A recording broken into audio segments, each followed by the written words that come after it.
بڑلتے بیان کی، اور اس کے ساتھ ہی اسی دن نبی علیہ الصلوۃ والسلام کے بعد سیدنا امام حسین رضی اللہ تعالیٰ عنہ کی شہادت جو ہوئی ہے یوم عاشوراء کے دن، کربلا کے میدان میں جو واقعہ پیش آیا وہ قیامت تک کے لیے آنے والے تمام انسانوں کے ایک ایسا سبق ہے، ایک ایسا راستہ ہے کہ جو بھی لوگ اس راستے کو اختیار کریں گے، جو بھی لوگ اس سبق کو پڑھیں گے، ان کی آنے والی نسلیں کبھی بھی ناکام نہیں ہوں گی۔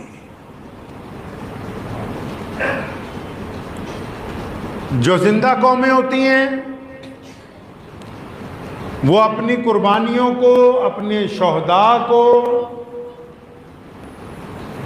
ان لوگوں کو جنہوں نے اپنے دین کے لیے، اپنے ملک کے لیے قربانی دی ہوتی،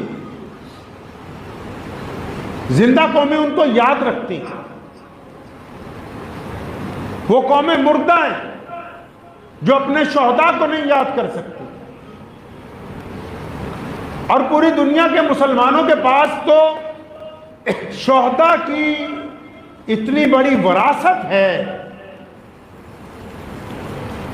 کہ جس کے امام سیدنا امام حسین رضی اللہ تعالیٰ عنہ نے کربلا کے میدان میں آ کے وہ تاریخ ساز کارنامہ انجام دیا کہ اب قیامت تو آ سکتی ہے لیکن سیدنا امام حسین رضی اللہ تعالیٰ عنہ کے اس پیغام کو فراموش نہیں کیا جا سکتا۔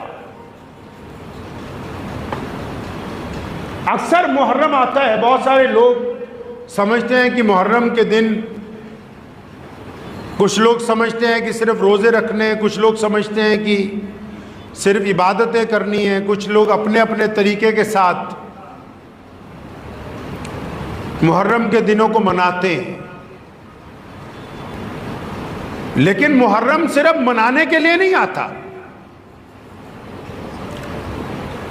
محرم صرف اس لیے نہیں آتا کہ ان دنوں میں ہم صرف ایک رسم ادا کریں، بلکہ محرم ایک بھولا ہوا سبق یاد کروانے کے لیے آتا ہے۔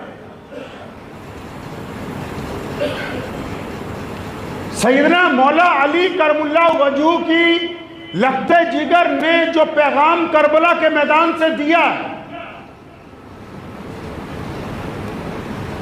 آپ کو شاید پتہ نہیں ہوگا کہ کربلا میں ہوا کیا، ہوا کیوں، وجہ کیا ہے۔ دنیا آج بھی ویسی ہے جیسی پہلے تھی، لیکن آج پیغام حسین رضی اللہ تعالیٰ عنہ پر عمل درآمد کرنے والے لوگ چنندہ ہیں۔ آپ کو پتہ ہے کہ کیا بات تھی؟ بہت سارے لوگ ان دنوں میں یزید کو نعوذ باللہ درست ثابت کرنے کی کوشش بھی کرتے ہیں، تو میں ان تمام لوگوں کو محرم الحرام کے اس مقدس مہینے میں اگر وہ یہ کہتے ہیں کہ حق اور انصاف کا فیصلہ اللہ کرنے والے ہیں، تو یہ ضرور ہم کہنا چاہیں گے کہ آپ اتنا فیصلہ تو کر سکتے ہیں نا کہ آپ نے قیامت کے دن کس صف میں کھڑے ہونا ہے۔ اگر آپ کو یزید کی صف میں کھڑے ہونا ہے تو ابھی علیحدہ ہو جاؤ، اور جن لوگوں کو مولا علی اور سیدنا امام حسین اور ان کے نانا امام الانبیاء خاتم النبیین محمد الرسول اللہ کی صف میں کھڑے ہونا ہے، وہ آج زندہ رہتے ہوئے اس بات کا فیصلہ کر لیں کہ وہ یزید کے دشمن جیسے بدترین یزید کے ساتھ ہیں یا پھر وہ مولا حسین رضی اللہ تعالیٰ عنہ کے ساتھ ہے۔ وہ آج اپنا فیصلہ خود کر لیں، کیونکہ تاریخ دشمن کو یاد رکھتی ہے۔ تاریخ کی ایک عادت ہے، اتہاس کی ایک عادت ہے، اتہاس دشمن کو یاد رکھتا ہے، اتہاس دشمن سے کی ہوئی باتوں کو یاد رکھتا ہے، اتہاس دشمنوں سے کی ہوئی جنگوں کو یاد رکھتا ہے، اتہاس دشمنوں سے کیے ہوئے فیصلوں کو یاد رکھتا ہے۔ لیکن دنیا کے کسی دیش کا اتہاس اور دنیا کی کسی قوم کا اتہاس غداروں کو یاد نہیں کرتا، منافقوں کو یاد نہیں کرتا، بے ایمانوں کو یاد نہیں کرتا۔ دوگلے لوگوں کو یاد نہیں کرتا. اس لیے جن لوگوں کے دماغ میں اہل بیت کے لیے نعوذ باللہ ذرہ برابر بھی احترام کی کمی ہے تو وہ دل سے بھی منافق ہیں, کردار سے بھی منافق ہیں. ان کو جیتے جی یہ فیصلہ کرنا ہوگا کہ وہ یزید جیسے بدترین انسان کے ساتھ ہیں یا پھر وہ مولا علی کرم اللہ وجہہ کی اولاد کے ساتھ ہے. یہ فیصلہ ان کو اپنی ذات کا خود کرنا ہوگا, کیونکہ اللہ تبارک و تعالیٰ کو بڑا پیار ہے اپنے نبی سے, اور نبی کو بڑا پیار ہے اپنی اولاد سے. نبی علیہ السلام نے ایک مرتبہ فرمایا کہ میں تم لوگوں کے لیے قرآن چھوڑ کے جا رہا ہوں, اور ساتھ میں فرمایا پھر اہل بیت کو بھی چھوڑ کے جا رہا ہوں, پھر فرمایا اہل بیت کو چھوڑ کے جا رہا ہوں, تیسری مرتبہ بھی فرمایا اہل بیت کو چھوڑ کے جا رہا ہوں. یعنی تم قرآن کی تعلیمات پر عمل کرتے رہنا, اور اہل بیت اگر تمہارے درمیان کہیں پر موجود ہو تو ان کی عزت کرنا, اکرام کرنا, ان کی پیروی کو اختیار کرنا, کیونکہ ان کی رگوں میں محمد الرسول اللہ صلی اللہ علیہ وسلم کا. آپ کو پتہ ہے سیدنا امام حسین رضی اللہ تعالیٰ عنہ کربلا کے میدان میں کیوں گئے؟ بہت سارے لوگ اس واقعے کو بیان کرتے ہیں, بہت سارے لوگ اشکبار ہو جاتے ہیں, لیکن میں آپ کو یہ بتانا چاہتا ہوں کربلا کا میدان ہماری قتل گاہ نہیں ہے. کربلا کے میدان میں آج سے 1400 سال پہلے جو کچھ ہوا, کربلا کے میدان میں جو حضرت امام حسین کے ساتھیوں کو شہید کیا گیا, کربلا کے میدان میں اہل بیت کو جو شہید کیا گیا, کربلا کے میدان میں حضرت امام رضی اللہ تعالیٰ عنہ کے بچوں کی جو شہادت ہوئی ہے, وہ قتل گاہ نہیں ہے, وہ مسلمانوں کی یونیورسٹی ہے, مسلمانوں کی تربیت گاہ ہے, اور پوری دنیا کے انسانوں کے لیے خواہ وہ کسی بھی مذہب سے تعلق رکھتے ہوں, کربلا ان کے لیے امید کی کرن ہے کہ دیکھو کہ اگر دنیا کی ساری طاقت ایک طرف ہو جائے, دنیا کے سارے ظالم ایک طرف ہو جائیں, دنیا کی ساری پاور ایک طرف ہو جائے, تو یاد رکھنا کبھی ظالم کے آگے سر نہ جھکانا, کیونکہ کٹے ہوئے سر بلند ہو جاتے ہیں, جھکے ہوئے سر کبھی اٹھا نہیں کرتے دوبارہ. کربلا کا میدان یونیورسٹی ہے دنیا کے انسانوں کے لیے.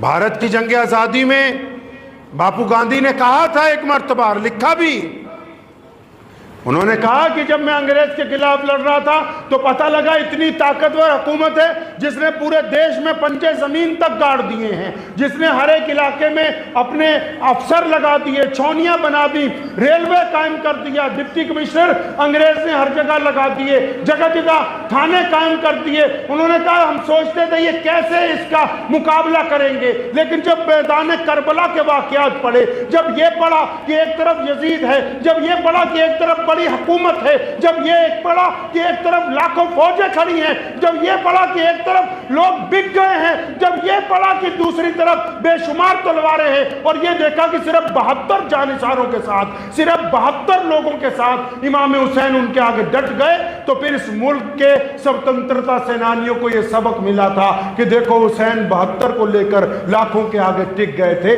ہم بھی اس ملک سے انگریز کو جڑوں سے اکھاڑ کے ٹک سکتے ہیں. گئے کیوں تھے امام حسین؟ امام حسین رضی اللہ تعالیٰ عنہ میدان کربلا میں گئے کیوں تھے؟ آج کل بہت سارے لوگ, آپ محرم مناتے ہیں, اچھا محرم آپ مناتے ہیں, بتاؤ کیا آپ نے محرم میں کسی غریب کا ساتھ دیا؟ کیا محرم میں کسی ظالم کے پنجے میں پنجہ پھنسایا؟ کیا محرم میں آپ نے کسی ایسے مظلوم کی مدد کے اوپر اپنے آپ کو کمر بستہ کیا کہ جس کے اوپر محلے کا کوئی آدمی, شہر کا کوئی آدمی لگاتار ظلم کرتا ہے, جس کی جائیداد پر کسی نے ناجائز قبضہ کر لیا, اور آپ جا کے آگے بڑھے ہوں کہ میں تمہارے ساتھ ہوں, کہ آپ نے کچھ ایسا کیا؟ پیغام محرم یہ نہیں ہے کہ صرف عبادتیں کی جائیں.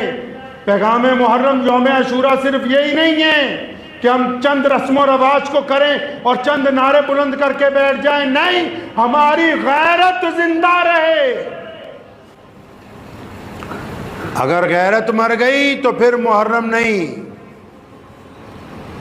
حرام کھانے لگتے ہیں, غیرت جواب نہیں دیتی اندر سے. کوئی تمہارے سامنے, تمہارا کوئی بڑا بھائی, تمہارا کوئی رشتہ دار تم میں سے کسی کمزور کے اوپر ظلم کرتا ہے، تم میں سے کسی کمزور کے اوپر تشدد کرتا ہے، تم میں سے کسی کمزور کی جائیداد ہڑپ لیتا ہے، اور سارے خاندان والے چپ رہتے ہو اور پھر کہتے ہو محرم منا رہے، کیوں نہیں اس ظلم کے خلاف بولتے؟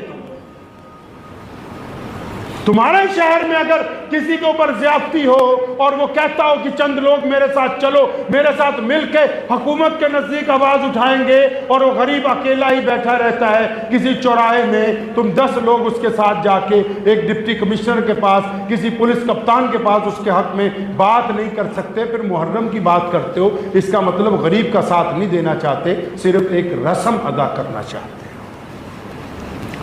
کربلا کے میدان میں اس لیے گئے تھے امام حسین کیونکہ یزید نے قبضہ کر لیا تھا اسلام پر، خلافت پہ قبضہ کر لیا تھا اس نے،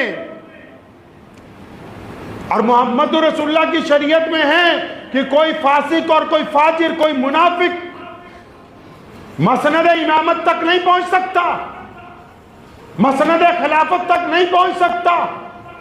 بہت سارے لوگوں نے کہا حضرت امام حسین رضی اللہ تعالیٰ عنہ کو کہ حضرت آپ کیوں اس مسئلے میں پڑھ رہے ہیں؟ پوری دنیا کے مسلمان آپ کے پاس آتے ہیں، پوری دنیا کے مسلمان آپ کے حق پہ بیعت کرتے ہیں، پوری دنیا کے مسلمانوں کے نزدیک محمد رسول اللہ کے نواسے صرف آپ ہی ہیں، اس کو رہنے دے جو کچھ کرتا ہے۔ فرمائے نہیں، آج اگر ہم ظلم کے خلاف نہیں اٹھیں گے تو دنیا کو توق غلامی گلے میں ڈال کے چلنے کی عادت پڑ جائے گی۔ سیدنا امام حسین نے صرف یزید کی مخالفت نہیں کی بلکہ قیامت تک آنے والے یزیدوں کے سامنے جانثاروں کو کھڑا کیا ہے کہ جس دور میں بھی اگر کوئی یزید ہوگا تو امام حسین کے جو جانشین ہوں گے، ان کے جو ماننے والے ہوں گے، اس یزید کے سامنے کھڑے ہوئے ہوں گے۔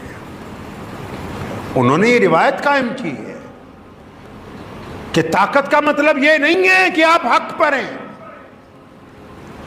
پہلے آج سے 1400 سال پہلے یہ روایت تھی کہ جو لوگ زیادہ ہوتے تھے تعداد میں اور جن کے پاس پیسے زیادہ ہوتے تھے، جن کے پاس اقتدار ہوتا تھا، جن کی حکومت ہوتی تھی، ساری دنیا کہتی تھی بس وہی حق پر ہے۔ سیدنا امام حسین رضی اللہ تعالیٰ عنہ نے محمد رسول اللہ کے کردار کے مطابق فیصلہ کیا۔ وہ بندہ حق پر نہیں ہے کہ جو طاقت میں ہے، حق پر وہ ہے جو رب اور رسول کی اطاعت کرتا ہے، حق پر وہ ہے جو مظلوم کی مدد کرتا ہے، حق پر وہ ہے جو حرام رزق سے انکار کرتا ہے، حق پر وہ ہے جو ناجائز اقتدار پر قبضہ نہیں کرنا چاہتا، جو زور زبردستیاں غریبوں کے ساتھ کرتا ہو وہ حق پر نہیں ہو سکتا، اور جو ناحق پر رہنے والے بادشاہ کی پیروی کرتے ہیں۔ امام حسین نے ان کو سمجھایا کہ دیکھو ایسی کام نہ کرنا کہ قیامت میں لوگ تمہیں منافق کہیں، گرچہ میدان کربلا میں تمہاری گردن اتر جائے لیکن تم سیدھے راستے کے اوپر چلتے رہے۔ کربلا کا میدان پوری دنیا کے انسانوں کو حوصلہ دیتا ہے۔ کربلا کا میدان صرف مسلمانوں کو نہیں، دنیا کے ہر انسان کو حوصلہ دیتا ہے کہ پھر کیا ہو گیا، تمہارے میں ابھی طاقت نہیں ہے، پھر کیا ہوا کہ تمہارے پاس دولت کم ہے، پھر کیا ہو گیا کہ تمہارے پاس جسمانی قوت کم ہے، کیا بات ہو گئی؟ کربلا کے میدان میں پوری دنیا کے انسانوں کو حوصلہ دیا ہے، عزم دیا ہے، ہمت دی ہے کہ گھبراؤ نہیں، رب پہ یقین رکھو، اپنے کام پر لگو۔ محرم کا مہینہ تو اس بات کا عزم دہراتا ہے کہ ہم غریب کا ساتھ دیں گے، ہم مظلوم کا ساتھ دیں گے، ہم معاشرے کے گرے ہوئے طبقوں کو اٹھائیں گے، ہم حق اور انصاف کی زبان میں گفتگو کریں گے، ہم ظالم کی بات، ظالم کی طاقت کو دیکھ کے اپنے لوے لہجے کو تبدیل نہیں کریں گے۔ محرم تو ہمیں یہ سبق دیتا ہے کہ ہم چاہے تعداد میں اگر کم بھی ہوں تو کندھے سے کندھا ملا کے کھڑے ہوئے ہوں گے۔ محرم کا دن، محرم یوم عاشوراء کا دن جو کربلا کی شہادت کا دن ہے، لوگ کہتے ہیں سیدنا امام حسین رضی اللہ تعالیٰ عنہ اور ان کے بچوں کو پانی نہیں ملا۔ پانی مل جانا کوئی بڑی بات نہیں تھی۔ سیدنا امام حسین نے پانی کے چند قطروں کی خاطر اپنی غیرت کا سودا نہیں کیا۔ بڑی بات یہ ہے کہ انہوں نے پانی کے چند قطروں کی وجہ سے اپنی غیرت کا سودا نہیں کیا۔ بچوں کی شہادت کو قبول کیا ہے، دشمن کی ناجائز بات کو نہیں مانا۔ دشمن نے کہا بارہا کہ آپ نعوذ باللہ بیعت کر لیجئے اس ظالم کی، انہوں نے انکار کیا۔ مکہ کے گورنر نے بھی یہی کہا کہ آپ بیعت کر لیجئے ظالم کی، انکار کیا۔ لوگوں نے بھی بہت سمجھایا، لیکن سیدنا امام حسین رضی اللہ تعالیٰ عنہ پر ہمارے ماں باپ قربان ہو جائیں، کتنی با عظمت ماں کا بیٹا ہے اور کتنے بڑے عظمت والے باپ کا بیٹا ہے کہ سبحان اللہ کی قیامت تک کے لیے مسلمانوں کو سبق سکھا کے گئے۔ ورنہ تو اس دین میں اگر سیدنا امام حسین رضی اللہ تعالیٰ عنہ میدان کربلا میں نہ جاتے تو یقین مانے آج ہمارے پاس اسلام اس شکل میں باقی نہیں ہوتا جو اب موجود ہے۔ آپ کیا سمجھتے ہیں کہ کربلا کوئی چھوٹا واقعہ ہے؟ اہل بیت اگر وہ قربانی نہ دیتے آج آپ کے پاس دین اس شکل میں موجود نہ ہوتا جس شکل کے اندر موجود ہے آپ کے پاس دین، کیونکہ دین کو تو بدلنے کی سازش تیار ہو گئی تھی۔ دین کو تبدیل کرنے کی تو بات یزید نے تخت پر بیٹھتے ہی کی، اس نظام کو توڑنے کی کوشش کی جو محمد الرسول اللہ صلی اللہ تعالیٰ علیہ وسلم نے قائم کیا تھا۔ یہ تو مولا علی رضی اللہ تعالیٰ عنہ کے اولاد کی جوتیوں کا صدقہ ہے کہ آج مسلمان اس دین پر چل رہے ہیں جو محمد رسول اللہ نے ہمیں عطا فرمایا تھا۔ تو یاد رکھا کریں جب محرم آتی ہے نا تو اس عزم کو دہرانا ہے کہ ہم سیدنا امام حسین رضی اللہ تعالیٰ عنہ کی پیروی کرنے والے ہیں، ہمارا یزید کے ساتھ کوئی تعلق نہیں۔ اہل بیت کی محبت مسلمانوں کا ایمان ہے۔ اہل بیت سمجھتے ہیں نا، اہل بیت جو محمد رسول اللہ کی اولاد ہے، اہل بیت کی محبت کے بغیر نماز ادا نہیں ہو سکتی۔ کیا کہتے ہو نماز میں بیٹھ کے؟ اتحیات کے بعد کیا پڑھتے ہو بھائی؟ اللہم صلی علی محمد وعلی آل محمد، کہ ہم تو درود بھیج رہے ہیں کس پر؟ محمد الرسول اللہ پر۔ اور کس پر؟ محمد الرسول اللہ کی اولاد پر، ان کے گھر والوں پر، سیدنا امام حسن پر، امام حسین پر، مولا علی کرم اللہ وجہ پر، بی بی فاطمہ پر، محمد رسول اللہ کے گھر والوں پر۔ ہم نماز میں جب تک سلام نہیں بھیج لیتے نماز نہیں ہو سکتی۔ وہ کون سا بدبخت ہے کہ جس کے دل میں ذرہ برابر بھی خیال آ جائے کہ اہل بیت کا میں ساتھ نہیں دے سکتا۔ اہل بیت کی محبت ہمارے ایمان کا حصہ ہے، جب تک وہ دل میں موجزن رہے گی تب تک آپ مسلمان ہیں، اگر وہ دل میں موجزن نہیں ہے تو اس خام خیالی کو اپنے دل سے نکال دیجئے۔ اہل بیت کا مقام امیر المومنین خلیفۃ المسلمین سیدنا عمر بن خطاب رضی اللہ تعالیٰ عنہ، جو اسی محرم کی پہلی تاریخ کو جن کی شہادت ہوئی ہے مدینہ المنورہ میں، جب وہ خلیفہ تھے تو جو مال غنیمت آتا تھا تقسیم کرنے سے پہلے دونوں شہزادوں کو بلایا کرتے تھے، حضرت امام حسن اور حسین رضی اللہ تعالیٰ عنہ کو، اور ان کے سامنے بہترین چیزیں پیش کرنی۔ ایک مرتبہ ان کے بیٹے نے انہیں کہا، خلیفہ کا بیٹا ہے نا، ایک دفعہ بیٹے نے ان سے کہا کہ ابا جی آپ جو سب سے بہترین اشیاء ہوتی ہیں وہ حضرات امام حسن اور حسین رضی اللہ تعالیٰ عنہ کو پہلے پیش کرتے ہیں، جبکہ ہم سب بھی نبی علیہ السلام کے صحابہ میں سے ہیں اور ہم نے اتنی جنگیں محمد رسول اللہ صلی اللہ علیہ وسلم کے ہم رکاب رہ کے لڑی ہیں۔ تو سیدنا عمر فاروق رضی اللہ تعالیٰ عنہ کی آنکھیں اشکبار ہو گئی تھیں اور فرمانے لگے اللہ اکبر، تیرے دل میں یہ خیال آیا کیسے کہ تو امام حسین اور حسن کے نعوذ باللہ قابل ہے؟ تو یہ تو بتا کہ تیرا باپ کون ہے؟ فرمایا آپ ہیں۔ تو فرمایا ان کا باپ کون ہے؟ ان کا باپ شیر خدا علی مرتضیٰ ہے۔ وہ تیری ماں کون ہے؟ ان کی ماں فاطمۃ الزہرا محمد الرسول اللہ کی لخت جگر ہے۔ اور تیری نانی کون ہے؟ ان کی نانی سیدنا خدیجہ الکبریٰ رضی اللہ تعالی عنہا ہے۔ اور تیرے نانا کون ہیں؟ لیکن ان کے نانا پیغمبر اعظم محمد الرسول اللہ صلی اللہ تعالی علیہ وسلم۔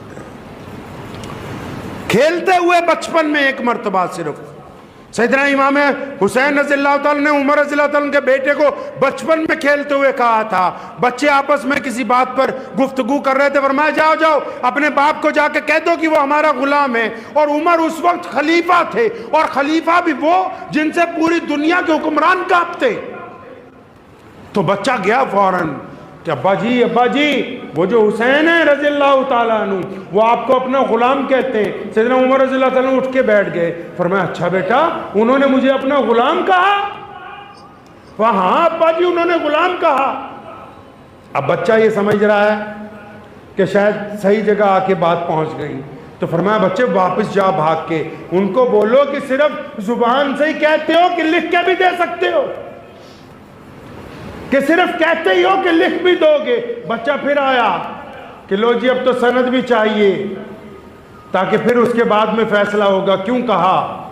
تو اس نے جا کے سیدنا امام حسین رضی اللہ تعالیٰ عنہ ابھی بچے ہی ہیں اور ان کے ہم عمر ہی ہیں، جا کے کہا کہ آپ صرف زبان سے کہتے ہیں، لکھ کے بھی دے دیں گے؟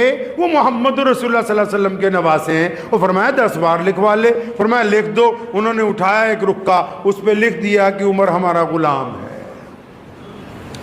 وہ بچہ خوشی سے رکا لے کے واپس آیا کہ ابا کو بتانا ہے، کیونکہ پہلے گیا تھا اسی مقصد کے لیے کہ شاید میری بات بن جائے۔ اب وہ جب رکا لے کے پہنچا ہے تو امیر المومنین نے رکا پکڑا، اس کو چوما، آنکھوں سے لگایا، رونے لگے۔ فرمایا اے میرے بچے جب میرا انتقال ہو جائے تو یہ رکا میرے کفن میں رکھنا، تاکہ کل قیامت کے دن عمر کھڑا ہو کے اعلان کر سکے کہ عمر ابن خطاب جو ہے وہ سیدنا امام حسین کا غلام ہے، تاکہ کہہ سکے ہم قیامت کے دن کہ ہم اس گھرانے کے غلام ہیں۔ محمد رسول اللہ صلی اللہ تعالی وسلم کے گھرانے کی یہ جو قربانی ہے، یہ جو لازوال داستان ہے مسلمانوں، یہ صرف منانے کے لیے نہیں ہے، یہ اس عہد کو دہرانے کے لیے ہے کہ ہم بہترین مسلمان بنیں گے، کہ جس طرح یزید نے اسلام پر ڈاکہ ڈالا تھا، یہ اس عہد کو دہرانے کی بات ہے کہ ہم اپنے نزدیک اس اسلام کو باقی رکھیں گے جو محمد الرسول اللہ کا دین ہے۔ جس طرح سیدنا امام حسین نے کربلا کے میدان میں قربانی دی تھی، ہم اس عہد کو دہرائیں گے کہ اگر ضرورت پڑی تو ہم بھی قربانی پیش کریں گے۔ یہ صرف ان دنوں کے دن نہیں ہیں کہ ہم چند رسمیں منا کے پیچھے ہٹ جائیں، بلکہ سارا سال اس بات کو یاد رکھنے کے دن ہے کہ ہمارا سال شہادت سے شروع ہو کر شہادت کے دن پر جا کے ختم ہوتا ہے۔ محرم کے فلسفے کو سمجھ لیجئے۔ محرم مسلمانوں کے لیے بھی اور پوری دنیا کے غیر مسلم دوستوں کے لیے، غیر مسلم انسانوں کے لیے بھی ایک حوصلے کی بات ہے۔ کچھ چیزیں ایسی ہوتی ہیں نا جن کو ہم دیکھتے ہیں خوشی ملتی ہے، کچھ چیزیں ایسی ہوتی ہیں جن کو ہم دیکھتے ہیں تو ہمیں حوصلہ محسوس ہوتا ہے۔ تو یہ کربلا کا میدان حوصلہ دیتا ہے نا پوری دنیا کے لوگوں کو، چاہے وہ کسی بھی مذہب سے تعلق رکھتے ہوں، ان کو حوصلہ دیتا ہے کہ ڈرنے کی ضرورت نہیں ہے، خوفزدہ ہونے کی ضرورت نہیں ہے، پریشان ہونے کی ضرورت نہیں ہے۔ کربلا کا میدان یہ بات سمجھاتا ہے، آپ کو یہ بات یاد دلاتا ہے کہ آپ کربلا کے میدان کے واقعات کو یہ سمجھ کے سنیں کہ سیدنا امام حسین رضی اللہ تعالیٰ عنہ کا فلسفہ کیا ہے، وہ چاہتے کیا ہیں لوگوں سے، ان کی منشا کیا ہے۔ جو خطبہ انہوں نے دشمن کے سامنے دیا، اگر پہاڑوں کو دیتے پہاڑ ریزہ ریزہ ہو جائے۔ جو خطبہ امام حسین رضی اللہ تعالیٰ عنہ نے کربلا کے میدان میں دیا ہے، اس بات کو یاد رکھا کریں۔ ایک بات میں محسوس کرتا ہوں، سنی مسلمانوں کو کہنا چاہتا ہوں، خاص کر کے سارے ہی، چاہے وہ دیوبندی ہیں، چاہے وہ بریلوی ہیں، چاہے اور کسی طبقے کے ساتھ رکھتے ہیں، ٹھیک ہے اہل بیت سے آپ لوگ بھی بڑی محبت کرتے ہیں، لیکن محرم کے دنوں میں وہ احترام باقی نہیں ہے کئی لوگوں میں جو ہونا چاہیے، وہ احترام نہیں باقی جو ہونا چاہیے۔ اہل بیت کا احترام ہمارے ایمان کا حصہ ہے۔ آج کل تو حیرت کی بات یہ ہے کہ کچھ لوگ جو اپنے آپ کو کہتے ہیں کہ ہم محرم منانے جا رہے ہیں اور نعوذ باللہ ان کے جسم میں نشہ داخل ہو جائے تو ان کے لیے یہ ڈوب مرنے کا مقام ہے. ان سے بہتر تو پھر وہ شیعہ حضرات ہیں جو اس ادب کو ملوث تو رکھے ہوئے ہیں. آپ کس انداز کے ساتھ محرم کو سڑکوں کے اوپر اتر رہے ہیں کہ دیکھنے والوں کو یہ محسوس ہو رہا ہے کہ دیکھو یہ کسی ادب کے دائرے میں نہیں ہے. اہل بیت کا ادب جو ہے وہ نہایت ضروری ہے. اہل بیت کے ادب کے لیے ضروری ہے کہ آپ باوضو ہوں. اہل بیت کے ادب کے لیے ضروری ہے کہ آپ کے زبان پر درود پاک کا ورد ہو. اہل بیت کے اس وقت ادب کے لیے ضروری ہے کہ نماز کو اس کے وقت پر ادا کیا جائے. اور آج کل تو اللہ معاف فرمائے، ابھی ایک صاحب نے ایک ویڈیو کلپ دکھایا تو اس میں ایک بڑے گھرانے کے مولانا صاحب اسٹیج پر بیٹھے ہوئے اور پیچھے ان کے نام کے آگے لکھا ہوا اولاد رسول، نعوذ باللہ. ارے پیارے پیغمبر محمد رسول اللہ صلی اللہ تعالی علیہ وسلم کی اولاد ہونا کوئی معمولی بات نہیں ہے. سیدنا امام احمد رضا خان بریلوی رحمۃ اللہ علیہ کے واقعات میں لکھا ہے ایک جگہ کہ ان کے گھر کے پاس سید صاحب ایک رہتے تھے تو اچانک ایک دن ان کے گھر آیا کرتے تھے اکثر بیٹھک میں. اچانک ایک دن آئے تو اندر ان کے گھر کی خواتین بھی تھیں تو فوراً معذرت معذرت کہتے ہوئے واپس آئے. تو حضرت نے خواتین کو پہلے پردے میں بھیجا، پھر سید صاحب کو بلایا، پھر سارے گھر والوں کو کہا کہ غلطی ہماری تھی کہ ہم لوگ پردے میں اس وقت نہیں تھے، لیکن حضرت نے جو معذرت کی، معذرت کرنا تو ہمارا کام ہے. یہ اہل بیت کا مقام ہے کہ اتنا بڑا آدمی اپنے گھر والوں کو کہہ رہا ہے کہ اب تم دوبارہ معذرت کرو. اور کئی جھوٹے اہل بیت بن گئے، نعوذ باللہ. کئیوں نے جھوٹے اہل بیت بننے کی کوشش کی ہے. یاد رکھو محمد الرسول اللہ صلی اللہ تعالی وسلم کے جو اہل بیت ہیں ان کی جو روش ہے، ان کا جو طریقہ ہے، دنیا کا کوئی بھی آدمی اس درجے تک نہیں پہنچ سکتا جو درجہ اللہ تبارک و تعالیٰ نے ان کو عطا کر دیا. سنو اہل بیت کی پہلی خاصیت، جو محمد الرسول اللہ کی اولاد میں سے ہوتے ہیں وہ بے خوف ہوتے ہیں. جو محمد الرسول اللہ کی اولاد میں سے ہوتے ہیں وہ کبھی کسی سے زکوٰۃ نہیں لیتے. جو محمد الرسول اللہ کی اولاد میں سے ہوتے ہیں ان کے چہرے پر نگاہ نہیں ٹکتی کیونکہ وہ سید ہوتے ہیں. جو محمد الرسول اللہ صلی اللہ علیہ وسلم کی اولاد میں سے ہوتے ہیں وہ لوگوں کی چمچہ گریاں نہیں کرتے. محمد رسول اللہ کی اولاد میں سے ہونا دنیا کا سب سے بڑا اعزاز ہے. کسی کے بینر پر لکھنے سے کوئی اولاد رسول نہیں بن سکتا ہے. لیکن ادب تو مسلمان اس لیے کر لیتے ہیں بس. میرے والد شیخ الاسلام مولانا حبیب الرحمن لدھیانوی رحمۃ اللہ علیہ ایک واقعہ ہمیں سنایا کرتے تھے. فرماتے تھے کہ اللہ والے تھے بہت بڑے بزرگ، تو ان کے پاس ایک بندہ چلا گیا. اس نے جاتے ہی ان کو کہا کہ جناب میں سید ہوں. وہ اللہ والے فوراً اپنی جگہ سے اٹھ کے کھڑے ہوئے، اس کا ہاتھ پکڑ کے چوما اور اپنی گدی پہ بٹھایا. اب کیونکہ اللہ کا ولی کامل تھا، وہ 5 منٹ وہ بندہ گدی پہ بیٹھا، اٹھ کے کھڑا ہو گیا. اگر جی حضرت میں نے تو جھوٹ بولا تھا کہ میں سید ہوں، میں نے تو جھوٹ بولا تھا کہ میں سید ہوں. تو اس اللہ والوں نے دوبارہ اس کا ہاتھ پکڑا، پھر چوما. فرمایا پتہ ہمیں بھی تھا کہ تم جھوٹ بول رہے ہو، لیکن تم نے نام کس کا لیا یار؟ نام محمد الرسول اللہ کا لیا ہے. اس نام کا ہی اتنا ادب ہے کہ ہم اپنی گدی چھوڑ دیں. اس نام کا ہی اتنا ادب ہے کہ ہم اٹھ کر کھڑے ہو جائیں. اس نام کا اتنا ادب ہے کہ ہم تمہیں کھڑے ہو کر سلام پیش کریں کیونکہ نام ہی تم نے محمد الرسول اللہ صلی اللہ علیہ وسلم کا. تو مسلمانوں، محرم کے اس مہینے کی جتنی خاصیتیں ہیں، چاہے یوم عاشوراء کی فضیلت ہو، محمد رسول اللہ نے جو حدیث میں بیان کی ہے، اور پھر اہل بیت کی محبت ہو، اور پھر میدان کربلا کا پیغام ہو، اس بات کو ذہن نشین کر لیں کہ اگر ہمارا کردار اگر بولتا ہے تو ہم محرم منا رہے ہیں. اگر ہمارا کردار اندر سے کہہ رہا ہے کہ نہیں تو بے ایمان ہے، تو ٹھگ ہے، تو چور ہے، تو بد کردار ہے، تو شرابی ہے، زناکار ہے، تو پھر آپ محرم نہیں منا رہے۔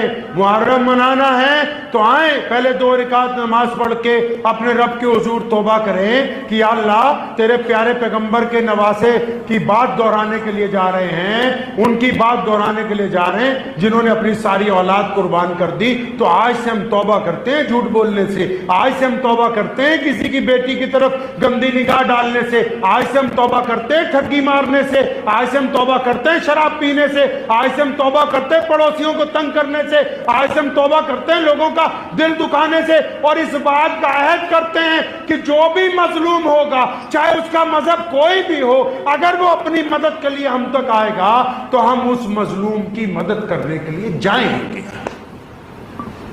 تو محرم ہے، اگر ہے یہ ارادہ ہے تو محرم ہے۔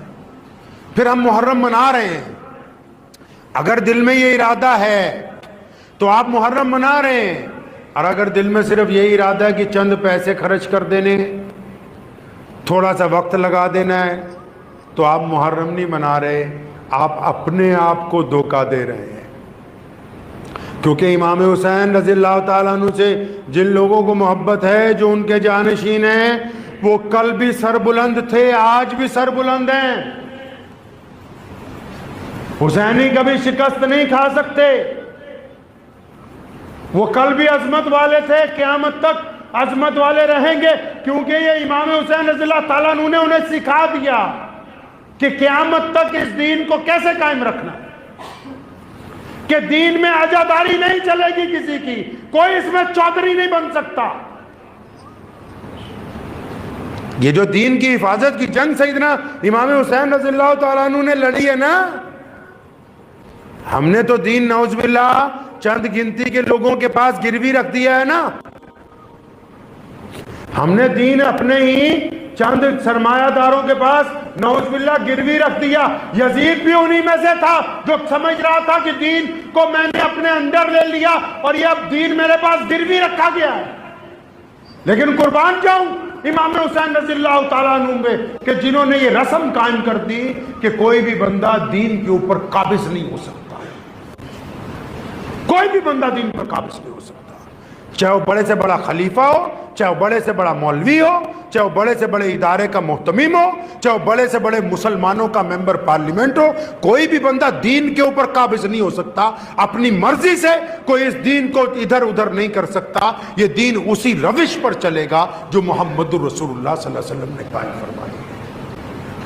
یہ کربلا کا پیغام ہے، اور اس پیغام کو بالکل یاد رکھیے گا۔ یہ جو دن جا رہے ہیں بڑے مقدس دن ہیں، اللہ سے مانگیں، کثرت سے درود پڑھیں، اہل بیت کے اوپر درود بھیجیں، اور اپنے گناہوں کی معافی مانگیں، اور اپنے رب کے ساتھ اپنے رب کی رضا کو حاصل کریں۔ یہ بڑے دن مقدس دن ہیں، ان دنوں کو یاد کیجئے جب ان دنوں میں کربلا کے میدان میں امام حسین پہنچے، شدت کے دن۔ ان واقعات کو اپنے بچوں کو سناؤ، اپنے گھر والوں کو سناؤ، اپنے غیر مسلم ہندو سکھ دوستوں کو وہ واقعات سناؤ۔ وہ قصہ نہیں ہے، کہانی نہیں ہے، وہ ایک سبق ہے جو دنیا کو پڑھایا جانا ضروری ہے، وہ ایک واقعہ نہیں ہے، وہ ایک راستہ ہے جو دنیا کو روشنی کی طرف لے کے جاتا ہے۔